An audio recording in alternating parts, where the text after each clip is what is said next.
Man, we are poor as fuck. Howdy, folks. Zethios here. Welcome back to Tyranny. When last we left off, we had a long conversation with the Iron Marshal. We got a new companion, Barrack. And we had a random, not so random encounter with a water mage lady who wanted to know about some people, and we let her know about those people. One of them is with the Scarlet Chorus, and the other one we killed. And that's all we really learned from that situation. So we kind of know that we've met her before in the first conquest of the Tears. We negotiated the surrender of her school of mages to the Scarlet Chorus, and she was part of the group that decided to run and hide versus do that. So now we're at the Scarlet Chorus camp, and it looks like there's some shit going down over here. What the fuck? Right outside of camp. Can't do that.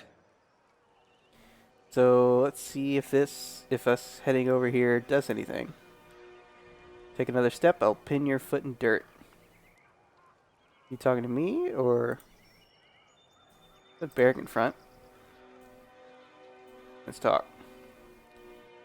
Quiet Shiv. Love these Scarlet Chorus names. They're very good. They're great. It proves everything. The warrior slams her fists together in a resounding clap, like for instance whether you're fit to lead that flock of children.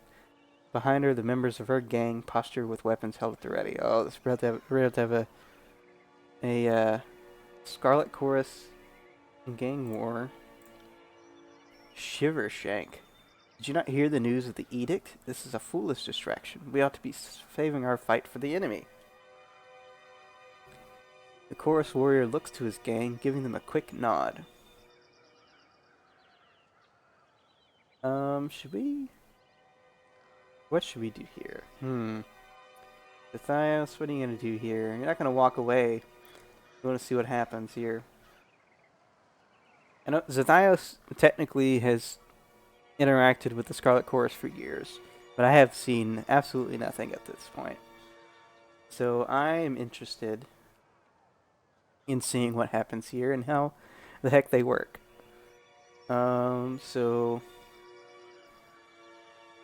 We're not gonna interject. We're gonna say nothing, but we're just gonna observe. Quiet Shiv, and with the next battle being so important, all the more reason your warrior should follow me when the time comes. She lifts a lock of hair away from her face with a bronze dagger, smiling wickedly as the blade hovers close to her eye. Then it seems we have no other way about it. With a nod to his gang, he readies his weapon.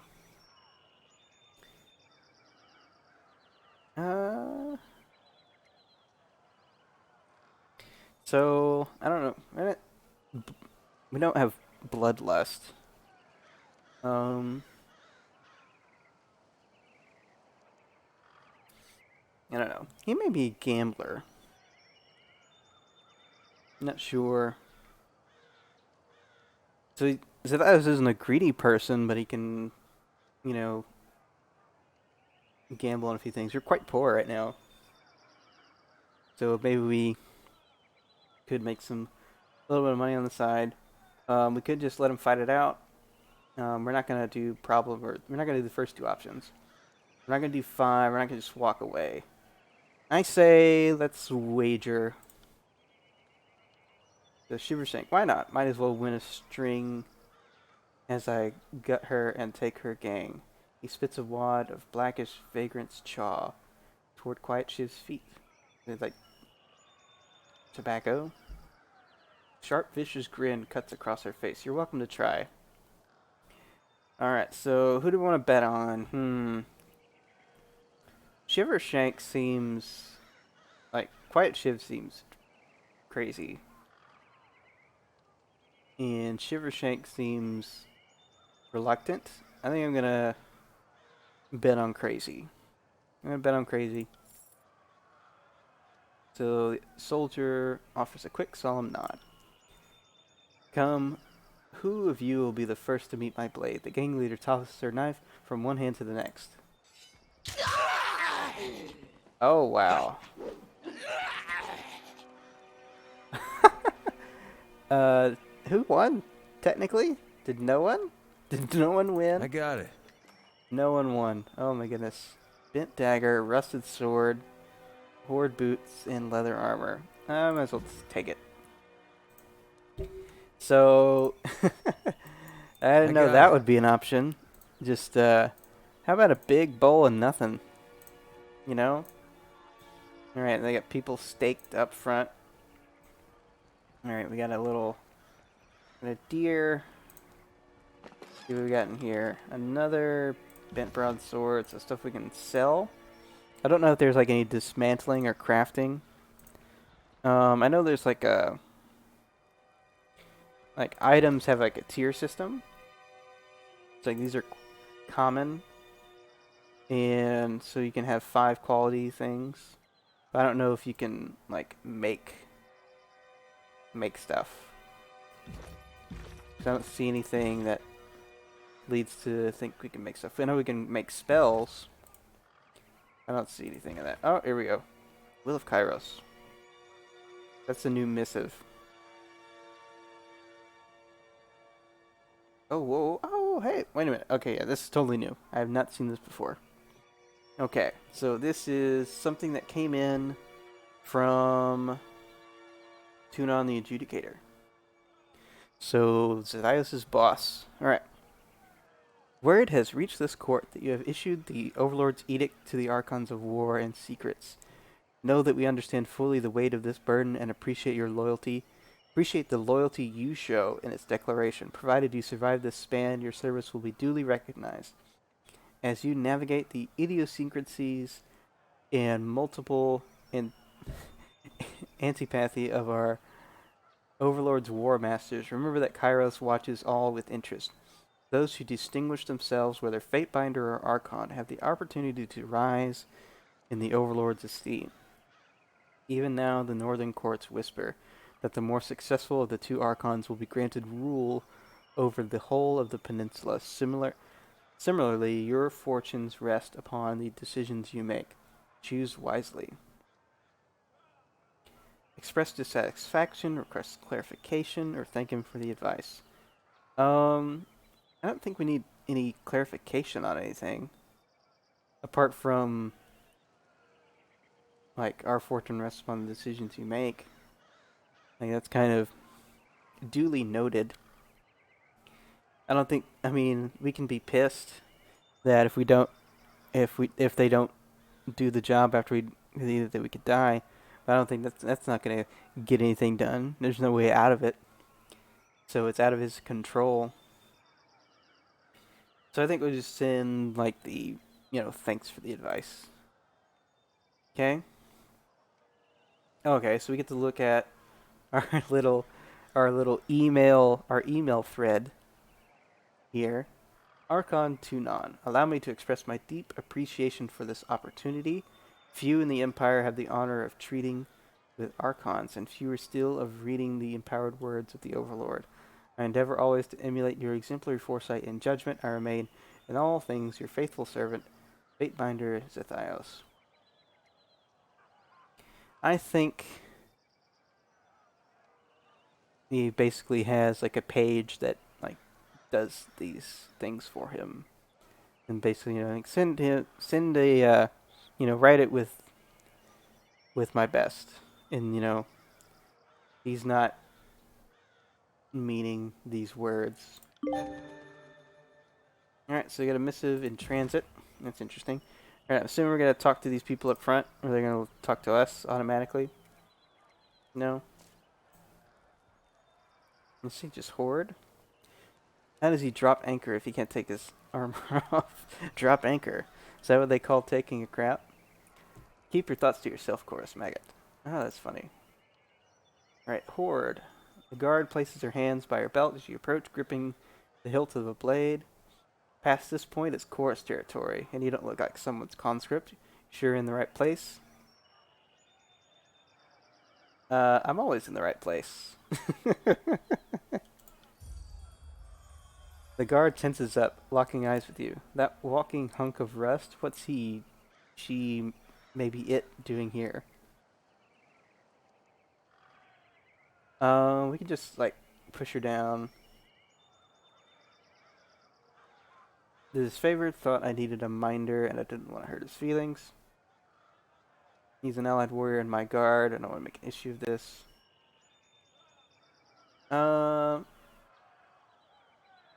Yeah. Fine, just come on in. I'm sure the Fury will gut you if you're really a problem. The guard half-heartedly waves you in as she nods to Verse. Alright. So we're in. Got anything cool going on? Oh. Hello.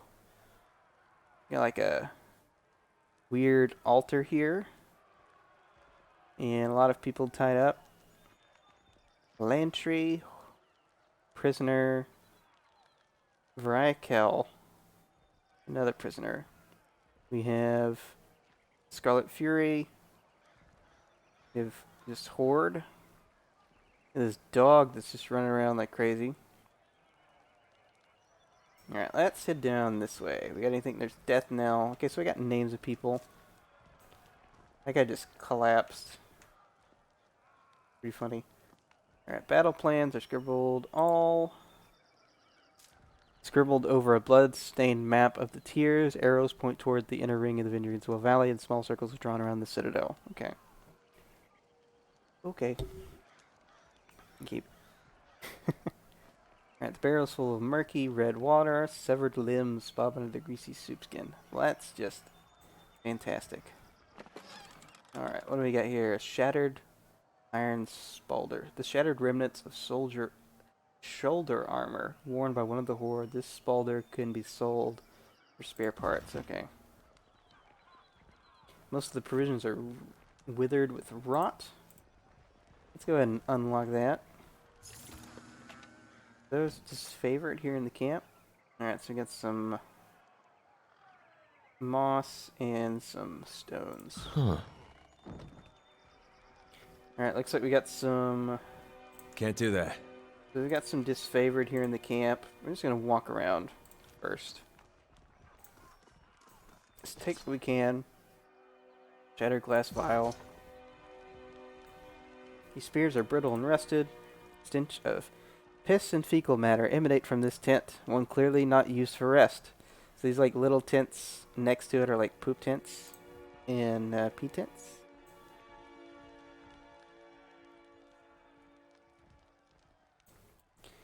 Here, let's just go around. We got fish.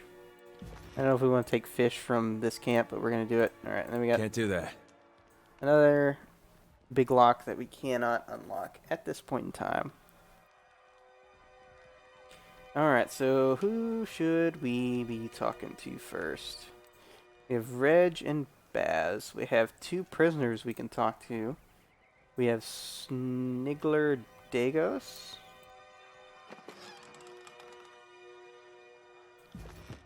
And Fifth Eye. A scroll.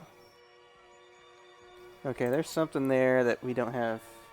Sure, when we get a mage guy, they'll know. Alright, let's talk to Death Knell. She seems like the Scarlet Fury leader, lieutenant, maybe. You. As much an accusation as a question, the broad-shouldered woman shakes her head with a scowl. So you're Tunon's Fatebinder. I was expecting someone more impressive. She bows in spite of her misgivings. Death Knell, Scarlet Fury. My time is yours for as long as it amuses me. The fighter effortlessly spins a bronze sword about in her hand. Let's get one thing clear. Stick to your words in law. Leave the fighting to the grown adults. Your corpse would just be a tripping hazard to those of us having a proper bit of carnage sport. We've got enough useless... Wow. In some parts of the world, that word is worse than others. Just like, in Britain, they can say it um, with a lot more ease than, or it seems to be, they say things like that. That the word twat and cunt, they seem to be able to say those words much more ease than here in America, for sure. And those words are definitely on the uncomfortable words to say list. But, I mean, it's a Scarlet Chorus. What could you expect? Alright. We've got enough useless twats dying for our name as it is. All our Horde recruits seem good for of late is piling in a shit-reeking mound on the battlefield. She hums low to herself and flips her sword side to side with several deft flicks of her wrist. Keeps up, and we'll have to toughen our recruitment standards again. Now, what do you need? Yeah, we're not really an intimidator. And that's not really insulting. I mean, as for any encounter that we've had with Scarlet Chorus people, like talking shit is like the language. Like everybody talks shit to each other, and sometimes it depends on the person if they, if it gets more than just words. So what were you expecting? I'm assuming that's going to be talking about the impressive remark. I'm going to ask about the horde thinning. Swelling until it's thundering, then crashing and receding. It's been the way of the course for as long as I've been in it. She offers a one-shouldered shrug, ambivalent if anything, but more likely just uncaring. We take our prisoners alive, give them a chance yet to live, to be reborn into something better. Putting any and every able body to the sword, like the disfavored do, is nothing but a waste. A conquered enemy is but a new ally. It merely requires the proper coercion. Of course, we do sometimes have the problem of lingering loyalties. Deserters are rarely successful in their escape, but they do try. The Vengeance Guard, strengthened by their numerous blood ties, have been particularly stubborn, so I have a better plan hatched. And what might that be? I'm thinking we redouble our efforts to recruit settlers focused on the unaligned and unsuspecting instead of flushing ourselves to the gills with oathbreakers, claiming framed from the battlefield. So how do you plan to convince them? At knife point has sufficed well enough in the past, but you've inspired me to try a more diplomatic approach this day. What do you say, Binder? You may be able to ease them into the idea and save the lives of their friends and neighbors in the process.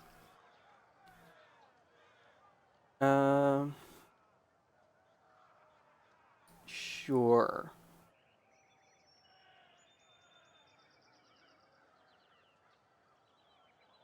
If it means the getting closer to the end of this conflict, so be it. We got a new area to look at. Fury howls with a satisfied laugh and smacks you dead on the back. My methods are surefire. You'll see. I'll mark the settlement on your map. She grins, biting her bottom lip bloodied. I can't wait to see the outcome of your efforts. Alright, yeah, that's all we'll talk to you about for now. Let's talk to the disfavored guy. Salvaros. Hail, Fatebinder of Tunon. The disfavored soldier pounds a heavy gauntlet against his chest in a stiff but warm greeting. Were I a betting or a superstitious man, I'd say fortune must favor me today. I am not. But I'm pleased to meet you all the same. Now, what brings you to my little slice of personal damnation, otherwise known as... He spreads his thickly gloved hands wide. This here mud and shit-stinking chorus camp.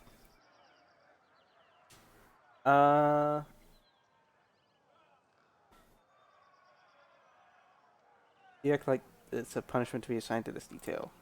Isn't it? I know I fucked up to get here. Got 3 days in the hole and a nice little promotion to go with my new post. Well, I won't be making the same mistake twice when it comes to the Iron Marshal. He juts his chin towards the distant valley. I should be out there, fighting for Ash's glory, not standing here ready to run back a report should something ever finally fucking happen. Have they been cooperative? No one tells me anything. They all lack honor and discipline. Don't think they could cooperate even if it's what they actually wanted. He grunts. Guess I shouldn't be surprised considering they serve the Archon of Secrets.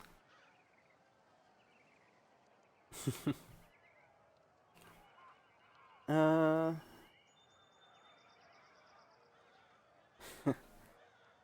I'd say keen observation. But we see eye to eye, sir. It's nice speaking with someone who doesn't try to frustrate the piss out of you every 4 words, like they don't even care. I'm the closest thing to a friend, this favorite they've got. So, you have anything you report? Cants his head to this one side, taken aback. What about the chorus isn't unusual. The army itself is a strange, malnourished beast, but no. The screamers seem mostly in order, sir, and I haven't been spying, if that's what you're implying, sir. Still as a post, he studies you sharply, scarcely appearing to breathe. Of course, even if I was, I'll be damn near impossible to learn anything from this ship's die. Fifth Eye and those damn Furies don't even loop me in enough for me to do my detail. It's not for lack of trying on my part.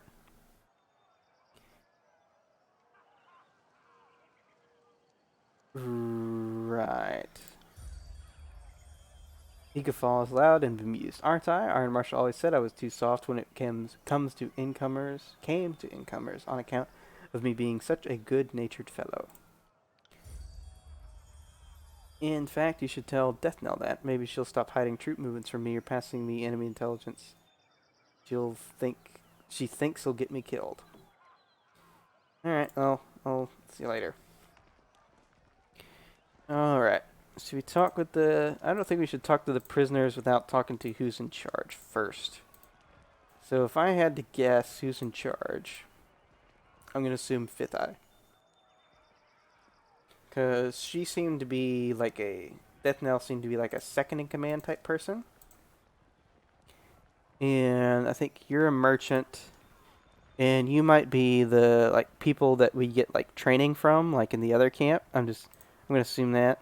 Let's go ahead and talk with these guys. Yeah. Well, look who we have here. Chewing on some manner of cud, a heavy-set shoulder flings spittle and crumbs as she talks. The Fate Binder finally shows himself. I'm Reg, the second soldier chimes in, and this is Baz. We were wondering when you might pay the camp a visit. The Fifth Eye has been a little starved for attention. He ordered us to watch you like a troublesome babe. Make sure you don't get out of line. Baz knits her fingers together, joints crackling as she smiles. Reg clears his throat loudly, scowling at Baz. Something like that. If you have any questions, ask us. Good luck finding anyone else in camp who will give you answers, or even a smile. So what can we do for you? What can you tell me about Fifth Eye? Reg trades an uncomfortable glance with Baz and lowers his voice to a whisper. They say he shares a direct link with the voices of Narat. Guard your tongue around him. He's a little wild, bloodthirsty, mad. Baz thinks for a moment. Brilliant. Reg flinches and glances over his shoulder. I was going to say eccentric. The chorus isn't picky about who joins the ranks, so you can expect to find some unusual types. Most are as likely to kill you as promote you. I guess tell you yourself, Reg. Scratches the back of his head at a loss for words. I had a family, a farm, then the chorus came, and, well, now I have the chorus. Priorities change when you hear screams in the night, and feel a blade pressed to your neck. Things like farms or families don't seem as important. I used to have nightmares thinking about the culling. Felt awful. Remember how I hacked my mom and dad to bits just so I could survive? Holy crap. When the Scarlet Chorus conscripts a village, they hold a ceremony known as the culling. Every able-bodied man, woman, and child is given a weapon and forced to fight their family and friends to the death. Those who survived are deemed strong enough and free from old ties to join the army of the voice and right. Jesus, woof. Yikes. They don't mess around, do they? Reg's eyes, shadowed for a moment with sorrow, take on a feverish gleam. The Fifth Eye heard me howling one night, pulled me out of the horde, and took an interest in me.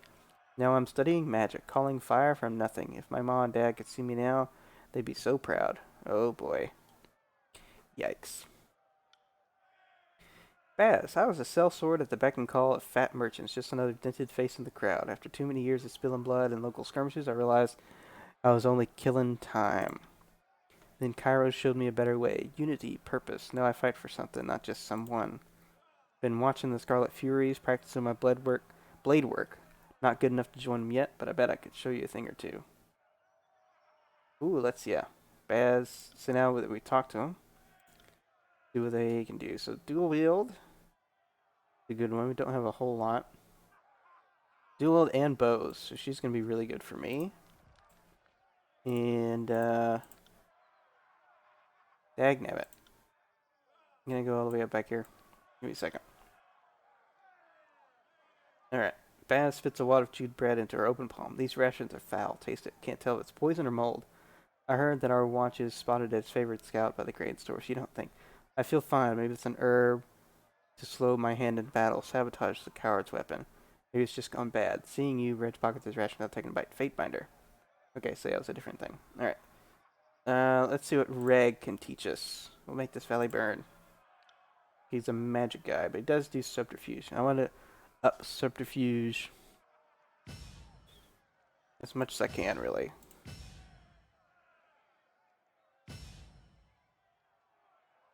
One more. Okay. And that was me, right? Yeah. Let's look at us. Subterfuge. We're at 45.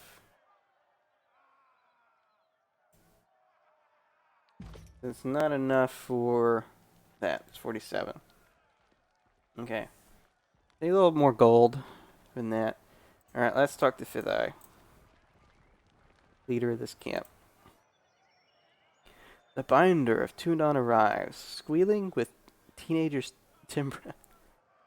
The Fifth Eye's voice makes your gums itch and your fingernails feel the need of a trim. And we just finished having a bit of sport with some captives, but worry not, we'll have more fun with another batch momentarily. Dressed in the bronze-red regalia of the Crimson Spears, the Fifth Eye beckons you to stand close, wagging a blood-spattered glove. So some Crimson Spears are personal, basically the, personal guard of the Archon Secrets, yeah. Fifth Eye, now that you have issued this edict and doomed us all to die, have you come to help us climb out of this hole? Chirps of laughter emanate from under his mask. How's the camp responded to the edict? With mewling, bawling, the occasional orgy, frequent vomitus, shrill, tittering laughter escapes from under his mask. The bloodlust is there, but so is the fear of failure. Should our glorious horde fail to overrun the citadel, we will surely all perish. I mean, I don't see the disfavored pulling their weight. Trust you're getting your warriors ready for battle. We know the Oathbreakers are focused in the citadel beneath the mountain spire, but we've learned it's not their only nest. Fifth Eye wags a hand in the air with high-pitched squeal and displeasure. I don't know. If I could do, like, freaking,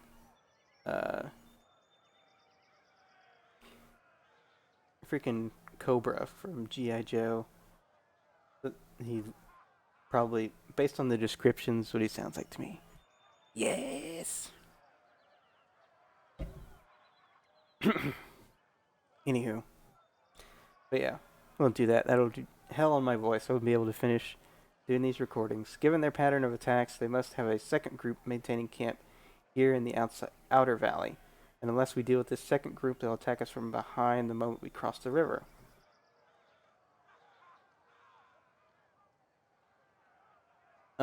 So you've let the enemy move freely through the valley. Mr. Reed silent. I was debating poisoning them all. Certainly worked in the past, and don't recall you having a problem with such a tactic. The commander chuckled, nodding slowly. We have no time for such slow boiling plans. We must take direct action. My last group of scouts returned with a new batch of prisoners, and one of these prisoners claims she can lead us to the Vindrian Guard secondary camp. Though there are shreds of deception in her voice, I could use your help questioning this Vriakel. Perhaps you will get less screams and tears and more useful information out of her. If we knew where to ambush the Oathbreakers, we could try to take their captain and show him the wisdom of joining the chorus. Why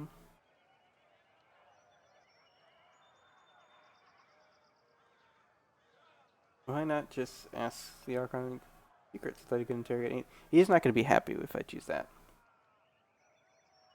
As far as like our remaining silent, like talking about the past tactics does nothing at this point. It feels like a wasted effort and wasting time to ridicule past decisions when we weren't even here. So, out of all these options, I think Archon of Secrets, even though it's going to piss him off, that seems like an unintelligible mutter escapes from under the fifth eye's mask and his posture stiffens. I'm sure you can drink all manner of cider, but that doesn't mean you'll drink every barrel of cider in sight. A boring, insignificant mind is a waste of the Archon's efforts. Verse. I've known the Archon to demand personal interrogations, but it's only ever been with leaders, mages, or others of great merit. I've often imagined the interrogation process is not to be taken lightly. Perhaps it's downright exhausting for Narot. Alright, so, yeah, let's just speak with him. I'll meet you there. She is waiting by the other prisoners. Okay. So, Vrakel. Okay. Is he gonna go automatically, or are we gonna do this? Requirement, let the Fatebinder speak with our catch of the day. Okay. Vrakel, please, someone. I wish to bow before the voices of Narant. I thought all could find redemption in the chorus. A woman in a makeshift armor of the Avenging Guard lurches forward in agony. Her soiled, trembling leg suggests she has been forced to stand for days. Ugh. Yikes. This one. He flippantly waves at the prisoner, was hollering earlier that she knows the location of the Avenging Guard encampment, but she isn't being entirely honest. I told this thing, the prisoner turns pale a moment before a look of determination comes over her face, that I wanted to guarantee I'd live and be welcomed into the chorus as a captain. Then I'll talk. Otherwise, they'll just kill me once I've opened up. I was dumb enough to join with the Avenging Guard. I'm not dumb enough to give away my bargaining bronze. You claim you would disavow your people for the Scarlet Chorus. Why the change of heart? Why would I trust the word of an Oathbreaker? Tell me what you know and I can see to your release.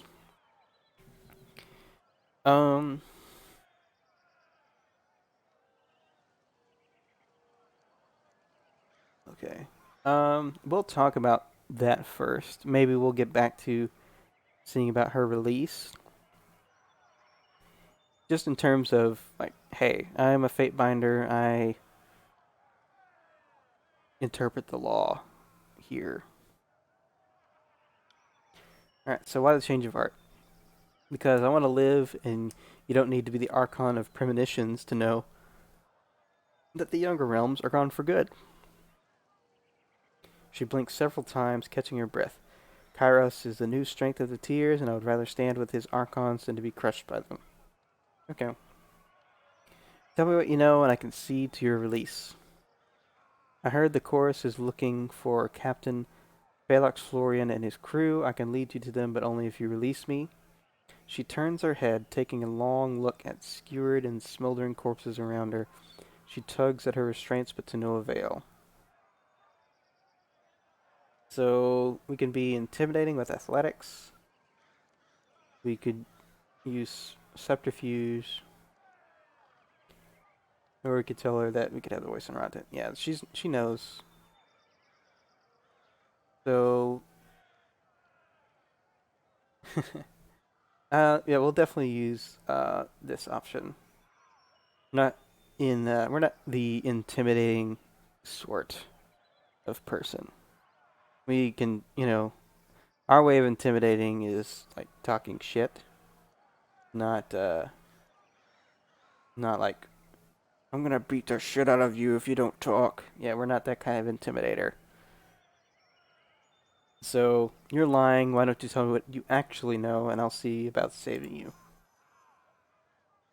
Well, you see, shaken by your demand, her lips move wordlessly for several seconds.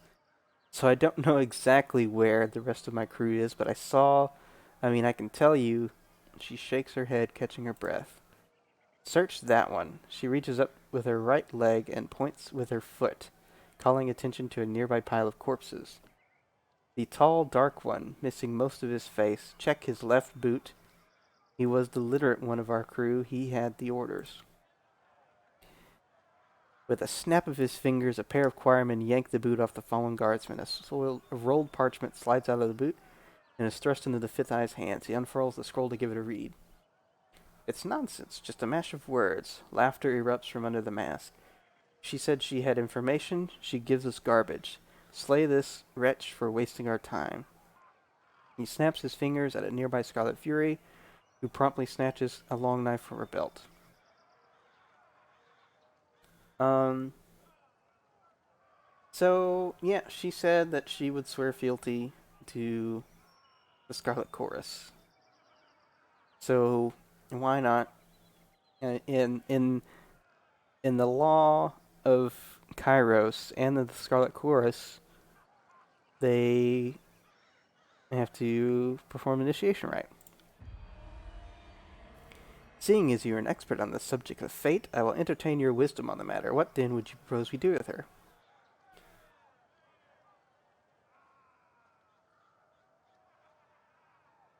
Okay, so 3 options. So we can say that use her as a slave. We can say send her back as our agent, and then she will aid us, or we kill her friends and family. Or we can say, let's test her loyalty, kill the guardsman with something blunt. Oh my god. Um, I say let's. It's an interesting decision. I'm not sure. So Zethios definitely doesn't care, doesn't want. I mean, he's not gonna. Doesn't. He's not gonna. He doesn't feel bad for the person per se, but he doesn't. He's honorable enough to where if he's not deceptive, like if he's like making a deal with someone, he's gonna honor the terms of the deal because it was a benefit to him, and so he doesn't see the point of going back on like screwing someone over after you've made a deal with them. And so it's definitely not option 3. So what does he think would be better? So we could have her prove by killing the other 2 Oathbreakers, which he doesn't care about the Oathbreakers. Or does he think that she's sincere enough that she would be a good agent? I think yes. So we're going to send her back as our agent. When the time comes, she will aid us. Or we kill her friends and family. I will need to think of a good explanation for my escape, but I'm certain I can return and avoid a suspicion. Thank you. You will not regret this act of mercy. This will end amusingly for the venturing guard. Would be smart to assume she only escaped by our whims. You there, the fifth eye barks at a pair of guardsmen, beckoning them forward. Release our newest recruit. She has orders to infiltrate the Oathbreakers. See that she is escorted to the river's edge.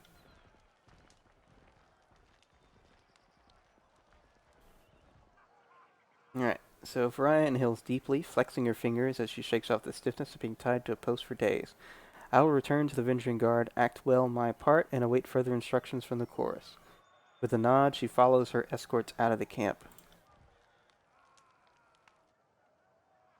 Fifth Eye, we're no closer to finding the Oathbreaker's position, not with this cryptic mess. She promised us answers, and all she gave us was gibberish. Sorry to interrupt, but I highly doubt it's gibberish. More likely, it's one of the local scripts. Okay, well, that kind of two parts of this kind of spoil things, right? So the fact that he's voiced, and that he has this system, loyalty and fear versus favor and wrath, means that he's a potential companion, it looks like. So he thinks he can interpret this. Alright, the voice comes from another prisoner tied up next to Variah, an older gentleman, with the quills, ink vials, and parchment scrolls one finds on the sages of the School of Ink and Quill. Ink smudges cover his cheeks, temples, and ears. His clothes appear charred, but between the rips of the fabric you spot burn scars along his arms. Despite being emaciated and tied to a post, he offers a beaming smile. Yes. Can you read this? Well, let me see. I can't. You hold the you pulled the parchment in front of the bound sage, and his eyes dart down the length of the missive. He reads the words a second time, nodding in silence. I don't know exactly what it says, but I'm half certain that's Sage Selwyn's handwriting. I'm sure I could decipher that in a few hours' time. Don't need my hands free, but I think better when not tied to a post. I know, I'm weird that way. We have an eccentric mage. A few hours, either you can read it or you cannot. What use is a sage that doesn't know his letters? I've heard all I need to hear. I say we have some fun with this one. So we can say that his life depends on him translating it right now. We can just dispose of him, or it can't hurt to give him a few hours. We'll say that his life depends on it right now. I would love to help. I just need some time. That's written in another sage's shorthand. I'd have to sit down with it, or better yet, compare it to a piece of his writing I have stashed on me somewhere.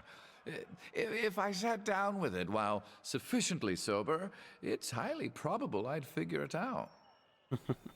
Sober? Since when do we share the good stuff with the prisoners? Oh, nobody shared. Right before I was taken prisoner, I imbibed several vials of reagents. I wanted to be numb and disconnected when my captors used me for carnal catharsis. It's made these last few days tied to a post almost enjoyable. Interesting. Alright, so out of those two options, he's our only chance of discovering where they're encamped with this missive, so it can hurt to give him a few hours. If he doesn't, he can, live a little while longer, and if he's bullshitting, then you can take him out. You read the edict. I don't need to tell you the sundial is working against us. This addled old bag is just trying to stall us. Alright, so I can say untie him, give him a chance to translate. The voices of Narat will be upset to know you squandered a source of enemy intelligence. He's trying to help. Is that worth something, or another useless creature to dispose of him? I say, let's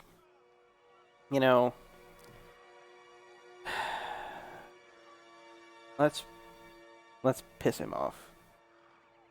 The voice of Narat will be upset to know you squandered a source of enemy intelligence. How true! Then we shan't put him to waste. He will serve as a most riveting source of amusement as we put him on trial. Fatebinder, I beseech you, be my advocate for this trial. I'm no fool. I know the chorus uses blood, not words, to settle these matters. But you are a servant of the Archon of Justice, are you not?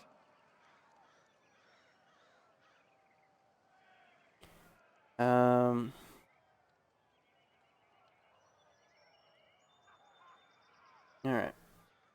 Yeah, out of all these things, yeah, I'm ready to... I don't know who they'll use. Maybe it'll be Fifth Eye. But, I'm ready to fight. To prove. I know that there's... I say I know.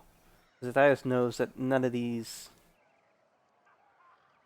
are going to work. This is how the chorus works. And so we've gotten to the situation, and so this is the way out, is to fight. So let's do it. Good. I like it when Tunon's puppies get their paws dirty. I wouldn't mind taking a swing at some loudmouth chorus braggarts myself. And everyone in the party is fine with it. Did you hear that, brothers and sisters? Raising his arms to the sky, the Fifth Eye roars for all nearby to hear. Trial by combat is upon us. The sage is unbound from the post, stiff legs nearly buckle as he attempts to walk, and his arms flex and flail in their new freedom. Wiping sweat and grime from his brow, the sage steps close to you with a nervous smile. Rhythmic roaring and the stomping of hundreds of feet in unison flood the camp. Wardsmen begin to circle and swirl about, brandishing weapons and cheering. Barrack, if they got this worked up to fight the enemy, I venture the war would be over by now. Begin the Chant of Gathering. Let the warriors know that tonight's entertainment will soon commence.